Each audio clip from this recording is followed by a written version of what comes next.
Fantastic. And we are joined by Ronnie Baker on the Talking Shop podcast, sharing lessons and experiences in sports performance and professional development. And I'm your host, Matt Tomets. For those of you who don't know me, I'm Ronnie Baker. I went to TCU from 2012 to 2016.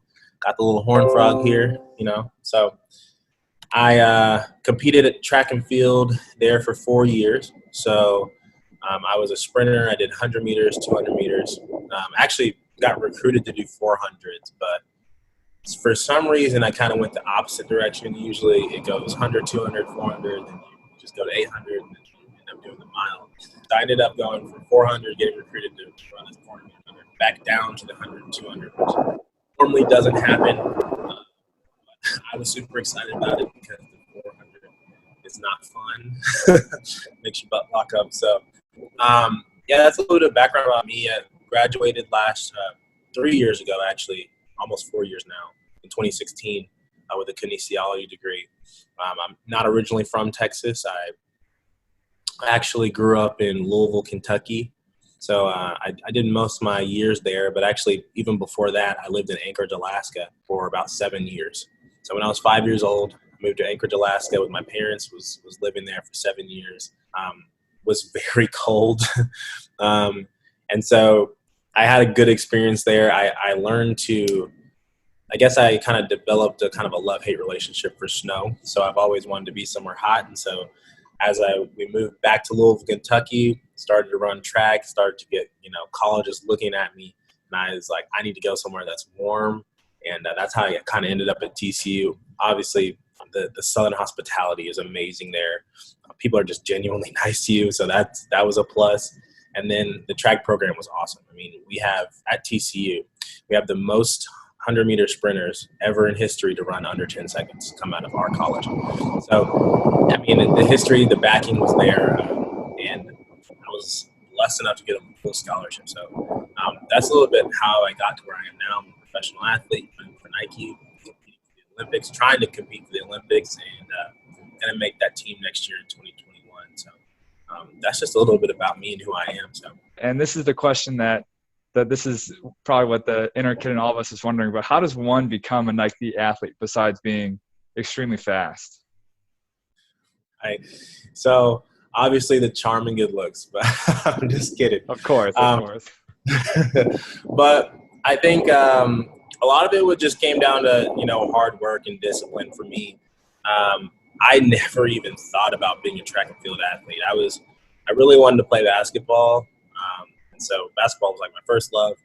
Ended up running track on the side of that, started in middle school and just, was pecking away at it, got to high school, was playing basketball still, but was going out for the track team because everyone, a lot of my coaches pushed me in that direction. They're like, you're really fast. You should probably run track, even though you might not like it at this moment, but you should do that.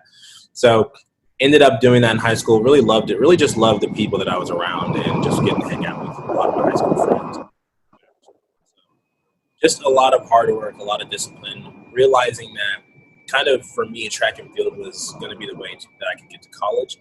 Because coming from where I come from, the background as far as my family life and not growing up with a lot of money and resource, a lot of it was I was like, I need to be able to make a lot of money, get a scholarship so I can go to college.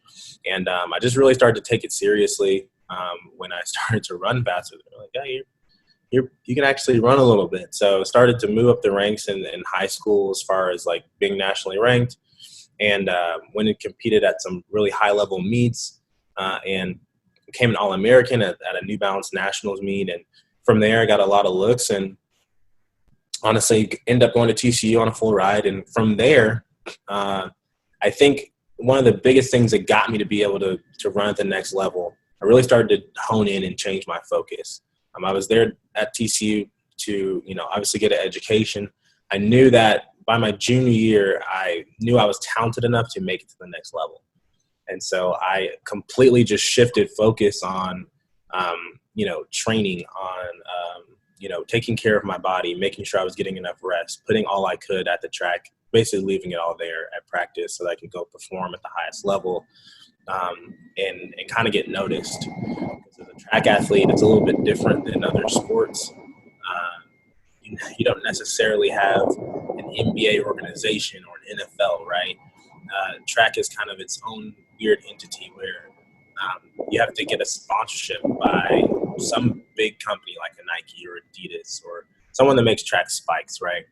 And there's not like a federation where you're getting paid just to run, right? You've got to be able to have some kind of unique talent or ability, something that's different from everyone else that you can bring to the table that, those companies will see in you and invest in you. And they're investing a lot of their time and resources because at the end of the day, track and field athletes are kind of relevant only 4 years. So every 4 years. So, they're investing a lot of time and resource. And, at that time, I had won 2 national championships at TCU, and I had some stock in that. I had run the fastest time in the world there. So really just excelling at the highest level in whatever arena you're in. And for me, that was at the college level in order to be able to make it to the next level as a Nike professional athlete. Did they approach you first, or did you just send out kind of like a big highlight tape, or how did that go down? It's interesting. We don't really have a whole lot of like highlight reels and tapes.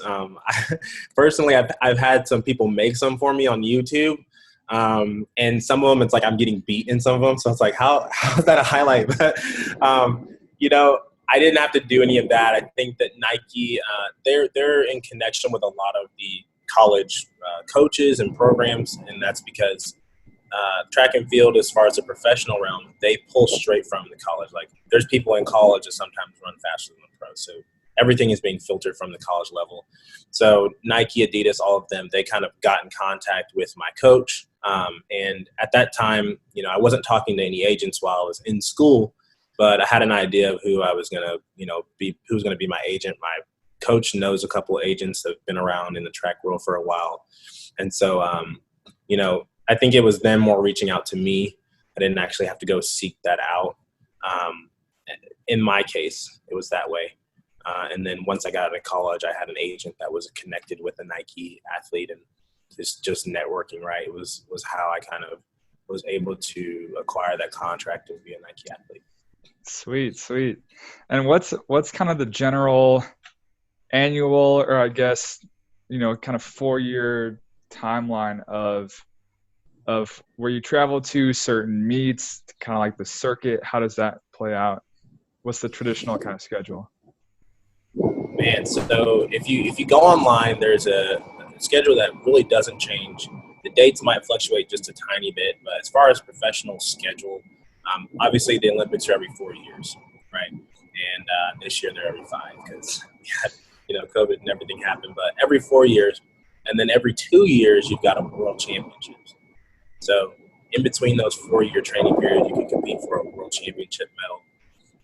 So that's really cool. It kind of breaks up the monotony of training. And so if you go online, there's a track league called the Diamond League. And the Diamond League has about 13 different races throughout the entire year, and they happen every year in the same place. The dates might fluctuate just a tiny bit, but they're usually all in the same place, and they'll have different events that people are competing in to win a grand prize in the Diamond League final. So as you get invited to these meets and you go overseas, I've been to the UK, I've been to the Bahamas, I've been to Jamaica, I've been to Doha, I've been to a lot of different places where these Diamond League meets are being held. And so when I compete there, there's a point system. If you place first, you get 10 points. You place second, you get 8 points. Third, you get 7, I believe, and then so on and so forth, like 5, 4, 3, 2, 1.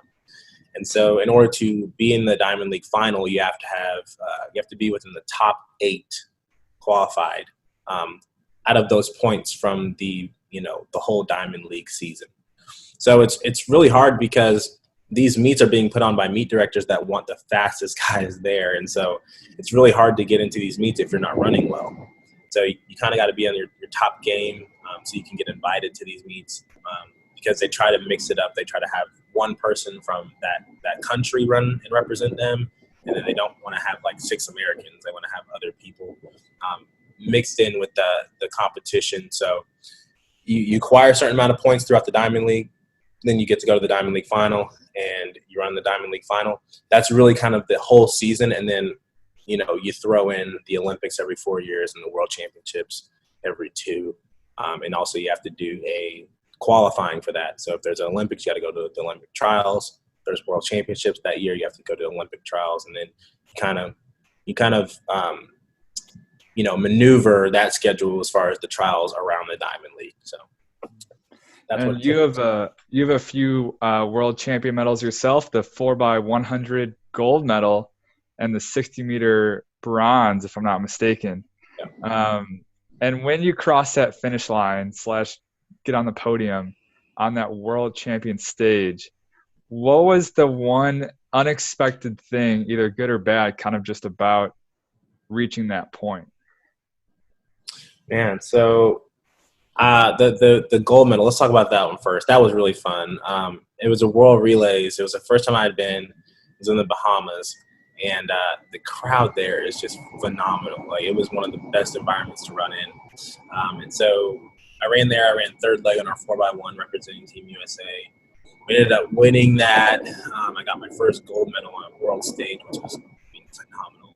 And it was just a great experience. Honestly, it's probably one of the top track meets I've competed at, just from the energy and the atmosphere. So that was awesome. And just being able to stand on that podium with 3 other guys that we had been practicing with and got to compete against the world against. I mean, it was a surreal feeling.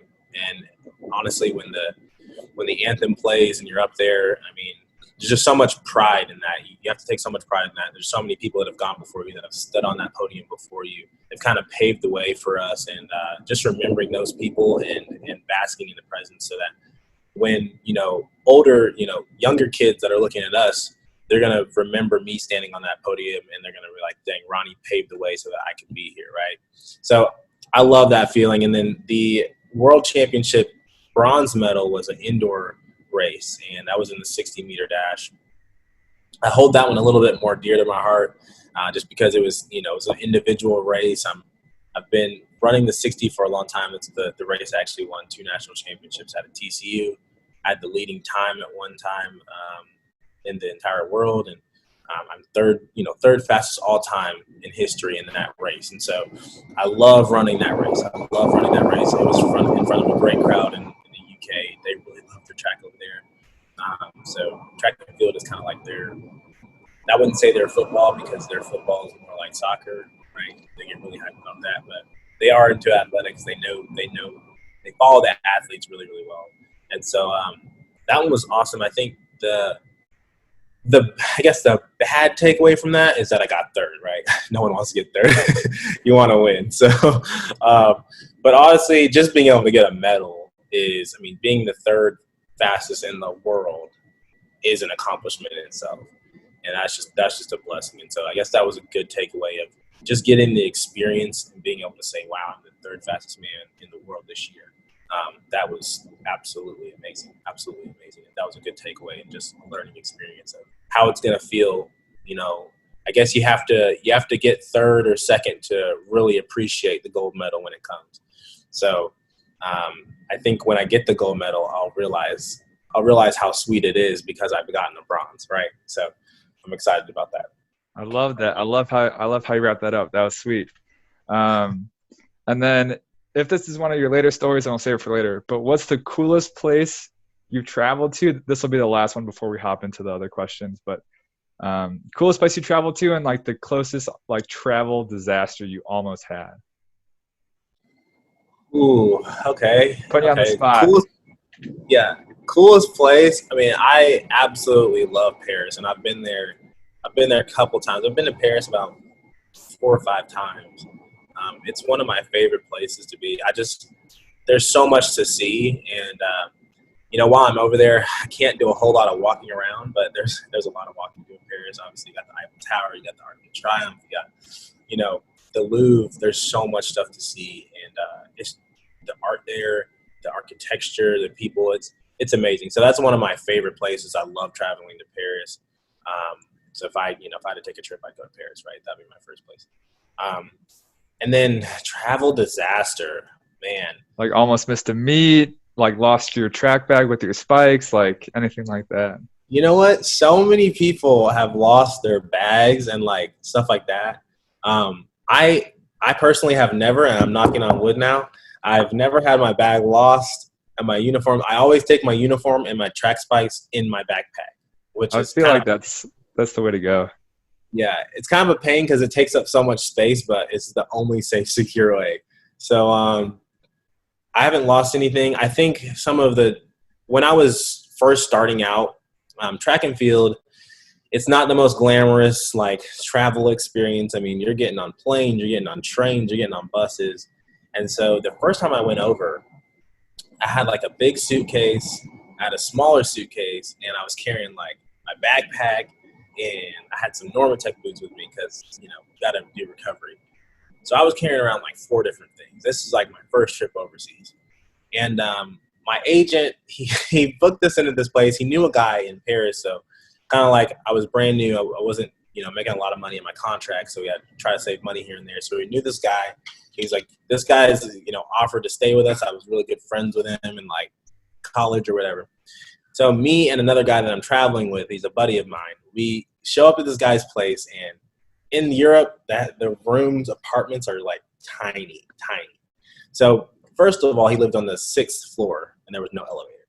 So we had to think about all those bags. I had to walk all the way up 6 flights of stairs to this guy's apartment. And we get there, and the apartment is like tiny. There's like one bed. The kitchen is like you can walk 5 feet and you're like out of the kitchen.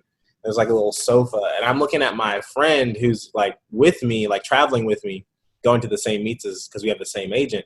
I'm looking at him like, what are we gonna do? So I call my agent, and I just had to figure some stuff out. Like we ended up finding a hotel in France, which was, we had to get on a train to get there, and there's no internet service and Wi-Fi out there is going to charge you, right? So we had to look up the instructions on how to get to this place before we left the apartment. Hope that they were right. Get on a train where we don't speak French.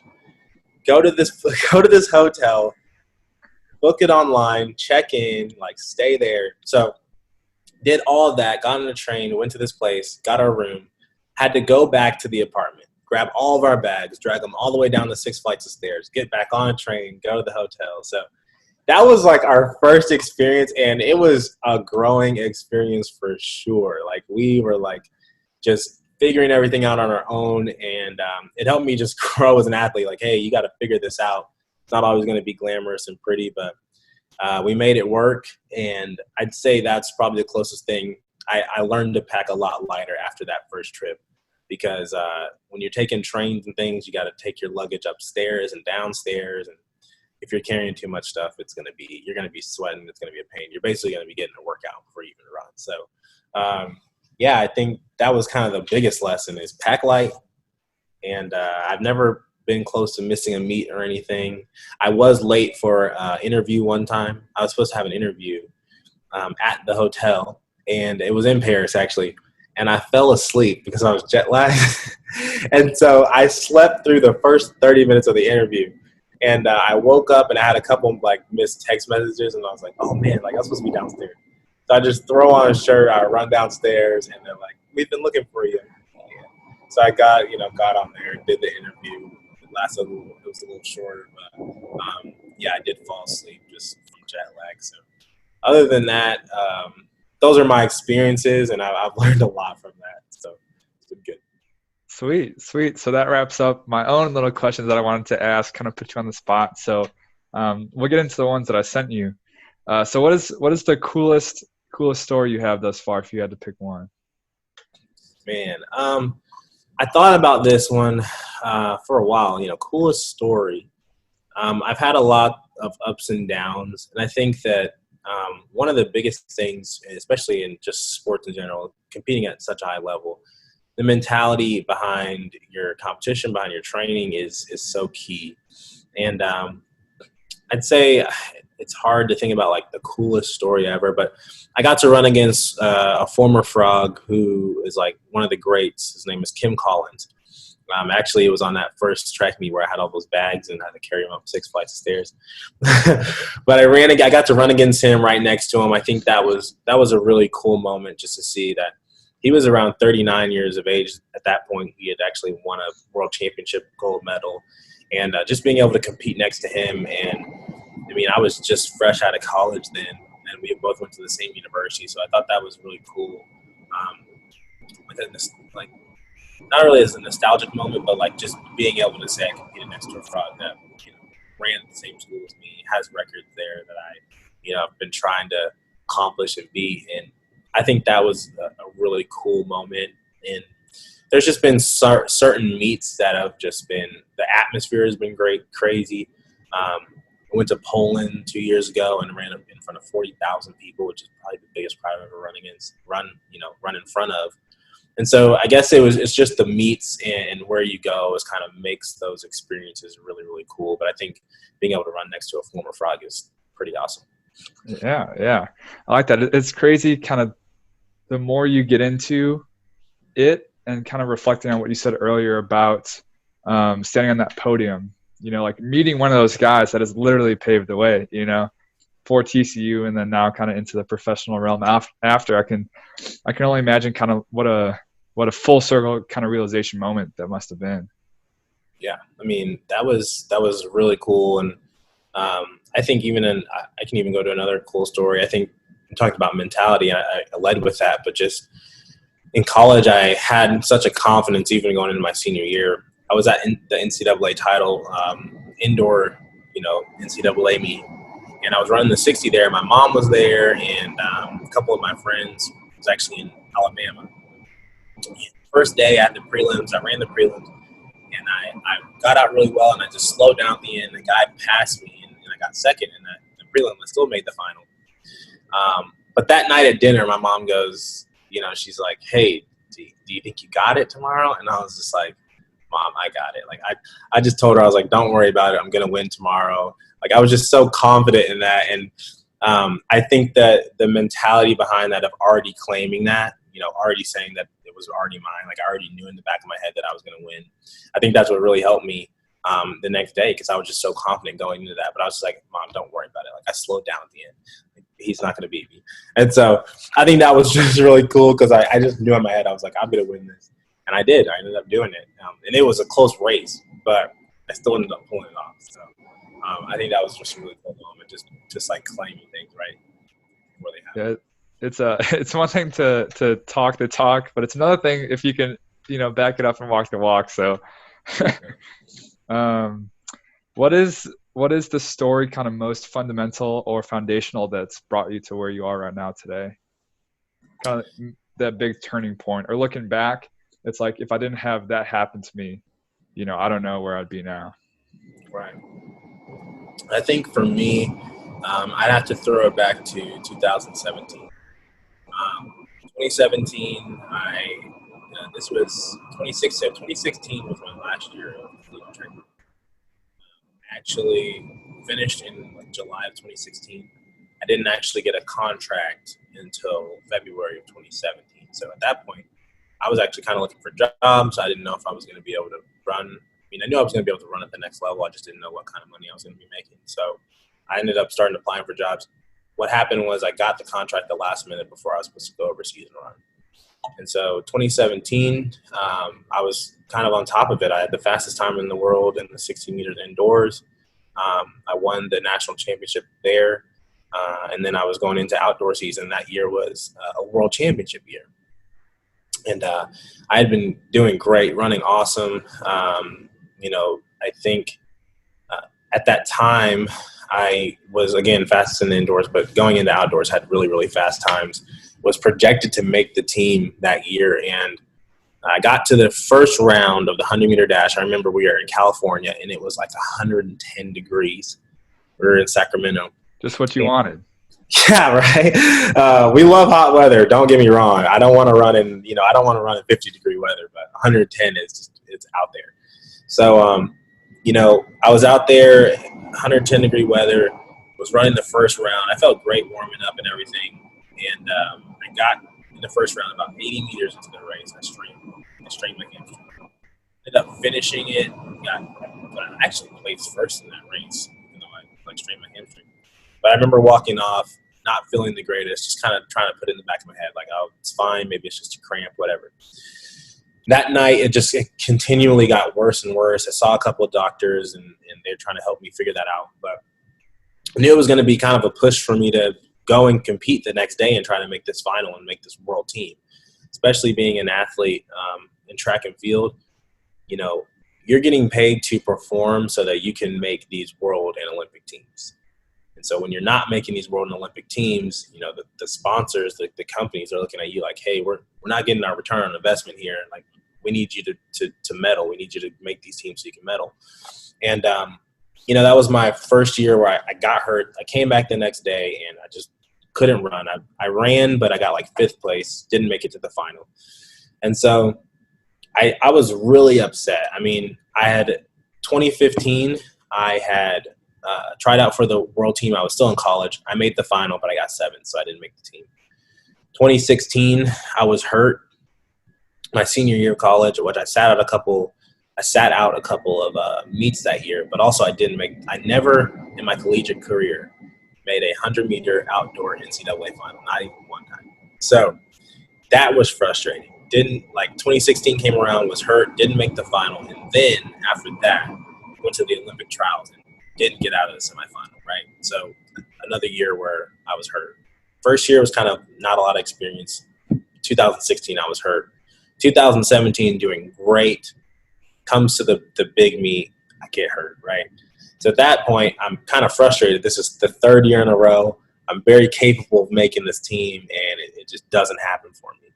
And so I think that this was the biggest, you know, fundamental, like, mind shift for me, because in that moment in 2017 when I didn't make it, I was very defeated, because I had high expectations for myself, and I just wasn't being able to accomplish them, wasn't being able to hit them. And so for me, I just remember, even in my head, I was like, man, I don't know if I want to do this anymore. Like, this is just terrible. Like, I'm there, I'm right there, and then I fall short. I'm there and I fall short. And so it was definitely challenging mentally. At that point, I wanted to just end my season because I had the Diamond League left to run, but I was like, I don't even want to go do that. Like, I just want to chill and just get ready for next season, right? Just wait till fall training. And so I think for me, I was very defeated, but I talked to my coach, and he's like, dude, you just gotta pick yourself up. You gotta go run these meets. I ended up rehabbing from that. I took 2 months off from rehab, and then in the Diamond League final, I ended up getting 3rd, which is not enough for not running for 2 months and then going to place 3rd in the Diamond League final. So really, for me, that was the monumental turning point where I was just really defeated. I didn't have a lot of I wasn't very motivated to continue, but leaning on my coach, finding, digging deep, finding some motivation to keep going, and also realizing that when it gets really, really hard, whatever it is in life, whether that's sports, whether that's a career you're pursuing, a job, whatever it is, the time where you feel like you want to quit is the time where you need to keep going, right? Because for every adversity, there's a seed of equal or greater benefit. For every adversity, there's a seed of equal or greater benefit. And if you have a positive mental attitude in that time that you're struggling, and you have a positive mental attitude about it, and you realize that this adversity is going to produce growth, it's going to produce a harvest for you. If you don't give up, you'll reap the harvest. You just got to keep pushing. And so that was a big monumental moment for me. And I just realized that I got to have a positive mental attitude. I got to pick myself up, and I have to keep going. And it's, what's awesome is that the next year, 2018, was the best year I ever had. I won 4 or 5 Diamond League races. I had the top fastest time in the world. I was running great indoors. I had a great season, and I PR'd. I won the Prefontaine Classic. It was amazing. It was a great year. But if I would have quit, if I would have stopped in 2017, I never would have seen 2018 and how great it was. I never would have saw that. So just remember that when it gets hard, every adversity, there's a seed of equal or greater benefit if you have a positive mental attitude. And once I changed my mental attitude, I was able to push through and succeed and reap that harvest. Yeah, it's crazy. I don't know if irony is the right term, but just the duality of the adversity and the benefit, or just you think the worst thing that could happen ends up being the best thing, and what could cause you to quit leads you to keep going, and And it's one of those things where you just got to give it time to not only work through whatever it is you're going through, but also it takes a certain amount of time to realize that that's what you needed. So I'm definitely an endorser, kind of like you are, of just, this too shall pass. Not to be cliche, that's just the first phrase that came to my mind. But there is a lot of merit in being able to stick. It's one thing to go out and do your thing when you're confident, when everything's going great, but how are you going to respond when it's not, and if you lived your whole life only when you had your A game, that's only going to be only a small part of it, relatively speaking. So, Right. yeah, I think that's a very fundamental story. People want to live a highlight reel, but it's just not like that, right? There's always the bad and the good with everything, and so you gotta take the bad and the good. You gotta take them both. Yep. Can't just have one. That's right. All right. Looking back, what are you most proud of thus far? I'm sure there's a lot of big things coming up, but up until this point in time. For me, what I'm most proud of is just where I am, now. I think that growing up, I grew up in a single parent home. And so just being able to have some things of my own, like I'm sitting in my house right now, which when I was growing up, we never had a house of our own. So I was always living with aunts, uncles, cousins, and I'm in a much better space financially, and I'm able to help my mom, my brother, my sister in ways that I didn't, or I wasn't able to before. So I think that that's what I'm most proud of, just being able to give back to them in that way. And so I'd say that's probably what I'm most proud of. As far as like an accomplishment, track and field, obviously winning a gold medal and then having a bronze medal, being the number 2 fastest guy in the world. Those are pretty big accomplishments. Even last year, I was hurt for most of it, but for not competing all year and then going to a national championship and placing 5th overall, I pride myself on that. I think that was pretty good. All these other guys have been competing all year, and then I just show up fresh off, training, no races, and I place 5th. So that was a pretty big accomplishment for me. I was excited about that, but yeah, just overcoming a lot of challenges during my childhood. I think that that's probably the biggest, not necessarily comeback story, but the biggest moment and growing moment as far as what I'm most proud of, for sure. Sweet. Yeah. So is there anything else you prepared beforehand that we haven't covered, or that you just want to put out there before we get into the last 2 I sent you? Honestly, no. I feel like I've got, some stuff to say about maybe the last 2 questions. I don't know. I think the last 2 were some actionable steps and things like that. So we covered a lot. Yeah, we have covered quite a bit. Yeah, but I think we've covered most of it. I mean, those are you challenged me for sure with the cool stories and things like that. So I had to really dig deep, find some stuff for that. Yeah, and why I structure, or recently structured within the last, 10 or so episodes with my interviews, just the power of, it's one thing to say, what's a motto you tell yourself when you're down versus, what's the story fundamental to where you are now, and just having a story where we can put ourselves in your shoes, because there's not too many of you around in the world. In fact, there's only one. But just being able to tell a cool story that I'm never going to read in a textbook, or or never going to see on the news about you having to climb 6 flights of stairs. But it's just, that's kind of like behind the scenes experiences that are so cool that you would never hear otherwise. So I'm just a big fan of storytelling, and because it can tie in the lessons, but also just a component to really help the listener get into it. So just they do require a little bit of reflection, kind of thinking back to the story you shared and everything, and it really is important just to take a step back and appreciate where you are now, where you've come from, and kind of everything in between. That's something I've enjoyed doing in my own life, and I've met a lot of cool people along the way. So I'm super fortunate to have the ability to ask them these questions myself and share them with my listeners as well, just capturing it in audio and video form. Yeah, that's awesome. I'm really excited to be a part of it, be a part of the podcast. Fantastic. So what are 1 to 3 things that the listener can start doing tomorrow that can help them become better? So I'm actually going to, one of those, I'm going to do 3. So one of them I would recommend, and this is a book that actually has changed a lot about, taking actionable steps, is if you haven't read or if you haven't heard of The Slight Edge, I would highly recommend reading that. Read The Slight Edge. The second one is to, I would say, write down a philosophy.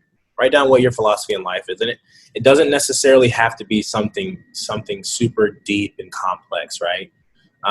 Because your philosophy determines your actions, which determines where you are currently, right? I've heard the saying that says, you are where you are because of how you think, right? And so everything can kind of be traced, your actions and the situations that you're in can be traced back to your philosophy. So if you don't have a philosophy, you're kind of like a boat in the wind with no direction, right? There's no end goal. You're kind of just going wherever life takes you. So write down a philosophy so that your actions can start lining up with your philosophy, and then your circumstances and where you're going start to line up with that. So the step would be, first one would be to read Slight Edge. The second one would be to write down your philosophy. It doesn't have to be something complex, but write something down. And then the last one is to write down a list of action steps. Think about your relationships, whether that's friendships, family members. Think about your sport, what you're trying to accomplish. Think about those areas of your life. Think about religion, if that's something that is dear to your heart. So write down those things. Write down relationships, family, sport, religion, whatever that may be for you. And then write down one action step that you can take to improve that area. So for me, a good example, I want to be able to communicate with my family more. So I'm here in Texas, and my family lives in Louisville, Kentucky, and to be honest, I don't necessarily call them all the time. I might talk to my mom once every 2 weeks, and I want to increase that relationship with her as well as my brother and sister. So my one action step is to every other day call one of them. So call one of them either on Monday, Wednesday, or Friday. I call my mom, my brother, or my sister. So that way I'm making an effort on my end to strengthen that relationship. And obviously if I'm calling them once a week, strengthen that relationship. For me in sport, I want to increase my core strength. So I'm doing 150, exercises or abs. So doing that, and it doesn't have to be something astronomical. Don't set it to where you're doing 500 of them a day, right? Don't set it to where you're calling every family member a day, right? Call one. Set something that it's so small that it's easy not to do, but also easy to do, because those small steps every single day compound, and that compound effect is going to get you to where you want to be. So those are some examples, and I think those are three easy steps that you could take today. Read The Slight Edge, write down a philosophy, and then 3, write down some action steps that line up with your philosophy on strengthening all kinds of areas in your life. Yeah, and I love about the last 2 was writing stuff down, and that was one of the things, I forgot what episode it was, but I had an episode on organizing your core values. And not that it has to be set in stone. The first thing you write down is the end all be all, but by writing it down, not only do you challenge yourself to formulate it, right? But by having it kind of concrete somewhere to reference, it takes the guesswork out of everything. Yep. You know, how you said you are where you are because of how you think and just the actions you make. And if you have something consistent kind of anchoring the actions you make, just that consistency over time, you don't have to think about too many different choices, because as long as it's in line with your philosophy, chances are that it's going to be a pretty solid decision. So I think that that's super simple, but also it can be super powerful as well. So I like those 2 for sure. Definitely. And then where can the listeners get more of you? So I'm not super active on social media, but Instagram, you can follow me at Ronnie, RONNIE _Baker, BAKER 14.